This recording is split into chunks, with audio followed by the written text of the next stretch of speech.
മൂന്നാമതായി സംഭവിച്ച കൂട്ടവംശനാശമായിരുന്നു Permian mass extinction.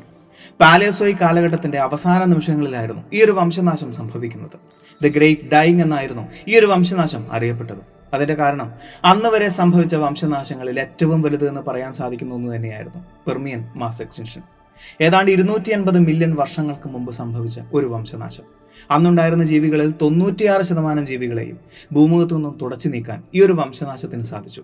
കടലിൽ വെറും 4% ജീവികൾ മാത്രമേ അതിജീവിച്ചിട്ടുണ്ടായിരുന്നുള്ളൂ. എന്നാൽ ഇതിന്റെ കാരണം എന്താണ് എന്ന് ഇന്നും വ്യക്തമായി വിശദീകരിക്കാൻ സാധിച്ചിട്ടില്ല.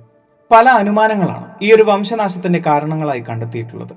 കൂടുതൽ പേരും വിശ്വസിക്കുന്ന ഒരു കാരണം ഒരു ചിഹ്നഗ്രഹ പതനമായിരിക്കാം എന്നതാണ്.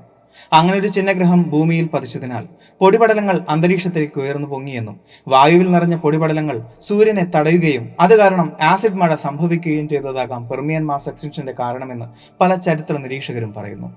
ഭൂമിയിലെ കാർബൺ ഡയോക്സൈഡിന്റെ അളവ് ക്രമാതീതമായി വർദ്ധിപ്പിക്കുകയും സമുദ്രത്തെ വിഷമയമാക്കുകയും ചെയ്ത ഒരു അഗ്നിപർവ്വത സ്ഫോടനം കൊണ്ടായിരിക്കാം ഇങ്ങനൊന്ന് സംഭവിച്ചത് എന്ന് വിശ്വസിക്കുന്നവരും കുറവല്ല. എന്തായാലും വ്യക്തമായി വിശദീകരിക്കാൻ സാധിക്കാത്ത ഒരു കാരണം കൊണ്ട് സംഭവിച്ച ഈ ഒരു വംശനാശം അന്നുണ്ടായിരുന്ന ജീവജാലങ്ങളിൽ ബഹുഭൂരിപക്ഷത്തിനെയും ഇല്ലാതാക്കുകയായിരുന്നു. എന്തായാലും ഈ ഒരു വംശനാശത്തിന്റെ അവസാനത്തോടുകൂടി മെസോസോയിക് ഇറയിലേക്ക് കടക്കുകയായിരുന്നു.